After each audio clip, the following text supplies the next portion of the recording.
नमस्कार, मैं प्रियंका। आप देख रहे हैं 4 PM। उत्तर प्रदेश से इस वक्त की बड़ी खबर निकलकर सामने आई है कि ओम प्रकाश राजभर ने डंके की चोट पर बगावत कर दी है।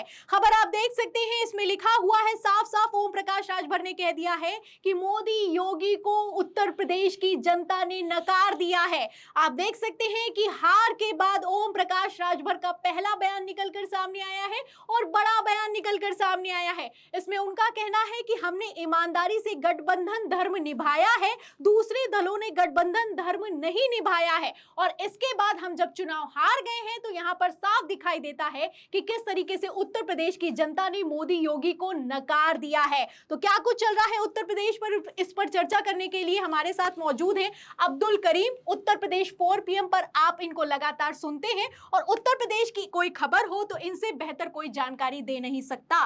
तो आपको क्या लगता है करीम, जिस तरीके से उत्तर प्रदेश में सारे के सारे सियासी समीकरण पलटते हुए नजर आ रहे हैं, अब इन सबके बीच तो बयानबाजी भी शुरू हो गई। ओम प्रकाश राजभर बोले हैं और ऐसा बोले हैं तो आप समझ सकते हैं कि बगावती सुर अपने चरम पर है। क्या कहेंगे? बिल्कुल, देखिए अभी तक तो ओम प्रकाश के मुंह पर ताला लगा हुआ था, कुछ नहीं बोल रहे थे, वो समीक्षा कर रहे थे। अभी भी वो समीक्षा ही कर रहे हैं। लेकिन आज जो समीक्षा बैठक जब वो कर रहे थे रसड़ा में और वो अपने कार्यकर्ताओं से समीक्षा बैठक कर रहे थे, उसमें उन्होंने ये एक बड़ा बयान दिया है। और मुझे तो ये लगता है कि यूपी की सियासत में आज की तारीख में ये सबसे बड़ा बयान है और भूचाल लाने वाला ये बयान है। और जरूर यहाँ पर बीजेपी की नींदें उड़ गई होंगी। बीजेपी के लिए जनक ये बयान है। जिस तरीके से ओम प्रकाश राजभर जाति समीकरण साधने के लिए भारतीय जनता पार्टी ने ओम प्रकाश राजभर को अपने पाले में किया, लेकिन जिस तरीके से उन्होंने अब ये बयान दिया है हार के बाद, जिस तरीके से उनके बेटे अरविंद राजभर को घोसी में हार का सामना करना पड़ा, कोई छोटी हार नहीं, बड़ी हार उनको वहां पर झेलनी पड़ी। उसको लेकर अब राजभर का यह कहना कि जो है हमने गठबंधन धर्म का पालन किया, बाकी दलों ने नहीं किया, और जिस तरीके से वो ये कह रहे हैं कि जनता ने जो है योगी मोदी को नकार दिया है। अपने आप में बहुत अब बड़ा इसके बयान है। ये कोई छोटा बयान नहीं प्रियंका जी, बहुत बड़ा बयान है कि एनडीए के एक बड़ा दल है, कोई छोटा दल नहीं। अगर हम देखें पूर्वांचल में उनका एक अपना जनाधार है और एक बड़ा वोट बैंक पूर्वांचल में उनका है ओम प्रकाश राजभर का, और उनका ये कहना कि जनता ने योगी मोदी को नकार दिया है, तो अब आप समझ सकती हैं। और दूसरी चीज ये कि जिस तरह से पूर्वांचल में बीजेपी को हार का सामना करना पड़ा, 27 सीटों में मात्र 17 सीटें जो है 17 सीटें हार जाती है, वो 17 सीटें मिलती है इंडिया अलायंस को। और उस तरीके तो से पूर्वांचल में देखा जाए तो पहले ही स्थिति को भाप लिया गया था, लेकिन जो बयान दिया गया है ओम प्रकाश राजभर की तरफ से करीम, ये बहुत बड़ा बयान है। इस मायने में भी बड़ा हो जाता है क्योंकि अरविंद राजभर के बेटे के लिए आपने भी रिपोर्ट किया, मैंने भी खबरें दिखाई कि किस तरीके से प्रधानमंत्री नरेंद्र मोदी तक प्रचार करने के लिए गए। तस्वीरें भी निकलकर सामने आई कि मंच पर हंसी टिटोली करते हुए नजर आए, अरविंद राजभर को मुक्का मारते हुए नजर आए, और अरविंद राजभर तो लोटपोट हुए जा रहे थे सीएम योगी आदित्यनाथ के चरणों में। आपने देखा था कि किस तरीके से प्रचार करने के लिए गए, और तस्वीरें देख भी सकते हैं कि किस तरीके से उन्होंने पैर छुए, वो भी घुटनों के बल बैक पर। इसके बाद तो राजभर समाज ने भी कहा कि ये लोग पैरों पर आ गए हैं, दलाली कर रहे हैं इस तरीके के, और बगावत भी हो गई। तो अपने आप में आपको क्या लगता है कि जो प्रधानमंत्री नरेंद्र मोदी स्मृति ईरानी की सीट पर प्रचार करने नहीं गए, अरविंद राजभर की सीट पर प्रचार करने गए, अब उसके बाद भी हार गए अरविंद राजभर, तो ठीकरा किसके सर जाएगा? देखिए, जो बीजेपी के लोकल नेता हैं वो शुरुआत से ही जब टिकट का ऐलान हुआ कि अरविंद राजभर वहां से लड़ेंगे, तो तभी से बीजेपी के जो लोकल कार्यकर्ता है, नेता है, उन्होंने विरोध करना शुरू कर दिया था।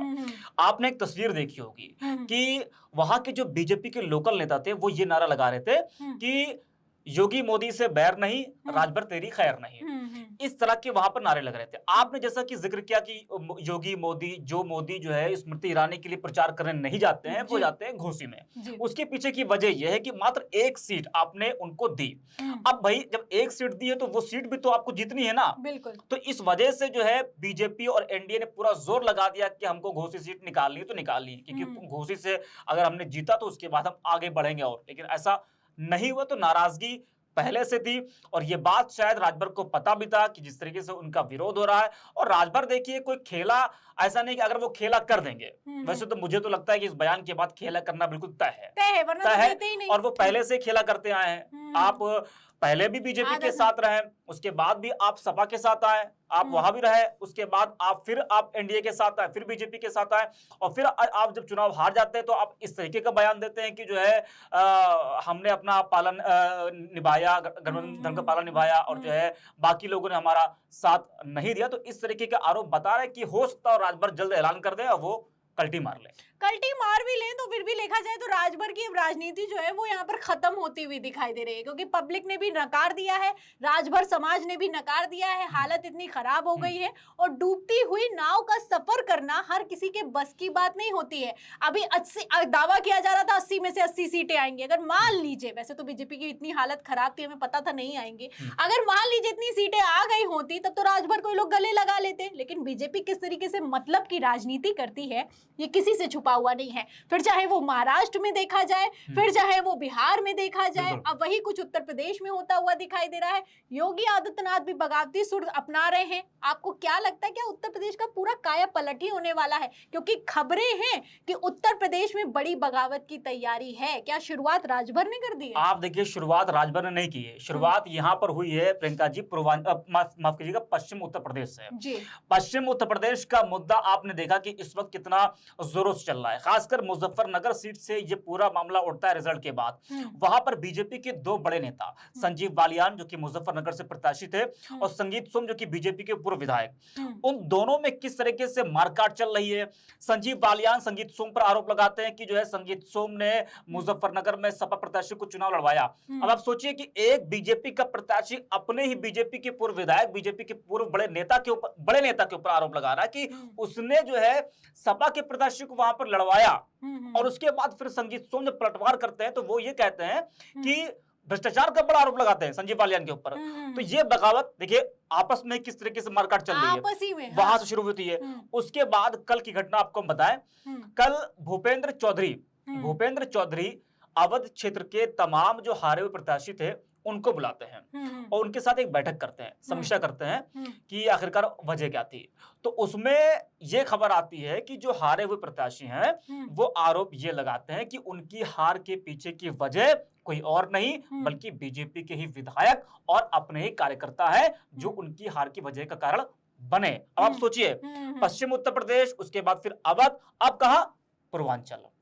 तो पूरा यूपी, अब देखिए पूरे यूपी में यूपी बीजेपी जो है किस तरीके से आपस में मारकाट चल रहा है, इसके संकेत बहुत बड़े हैं। देखा जाए करीम तो पूरे एनडीए में ही मारकाट चल रही है, क्योंकि एकनाथ शिंदे ने भी कह दिया कि हमारे सिर पर मत ये ठीकरा फोड़ो कि हम महाराष्ट्र में अच्छा परफॉर्म नहीं कर पाए। जो 400 पार का नारा दे दिया गया था, इससे सिनेरियो गलत सेट हो गया है। तो देखा जाए तो पूरी सिर्फ टव्वल मची हुई है, बगावती सुर अपनाए जा रहे हैं और कभी भी कोई भी बगावत कर सकता है, साफ नजर आ रहा है। और उत्तर प्रदेश में देखा जाए कि अखिलेश यादव ने जहां 37 सीटें लेकर भी किसी तरीके की कोई कुर्सी नहीं मांगी, एनडीए के साथ नहीं गए, इंडिया गठबंधन के साथ मजबूती से खड़े हुए हैं, आप देख सकते हैं। वहीं दूसरी तरफ देखिए इन लोगों की सत्ता भी आ गई, सत्ता में शामिल भी हैं, कैबिनेट में मंत्री पद भी मिल रहे हैं। फिर चाहे वो जयंत चौधरी की बात की जाए, अनुप्रिया पटेल की बात की जाए, लेकिन फिर भी ये लोग आपस में भिड़े जा रहे हैं। अभी ये आगाज है तो अंजाम क्या होगा? अब मुझे तो प्रियंका जी ये लगता है कि अंजाम की बात की आपने, आगाज की बात की, आगाज तो देखिए हो चुका है। अब अंजाम ये होगा जिस तरह से लोकसभा सीट, देखिए जो पार्टी 5 सीट पर थी उसके बाद आप आते हैं 37 पर, तो ये कोई छोटा बदलाव नहीं है। 32 सीट आप लाते हैं एक्स्ट्रा, बहुत बड़ा बदलाव है। 29 सीटों का नुकसान बीजेपी को, नुकसान हुआ बीजेपी को, और कई मंत्रियों की हार हुई है। तो इससे जो तमाम एनडीए के दल है ना, उनको ये पता हो गया है कि आने वाला भविष्य किसका है।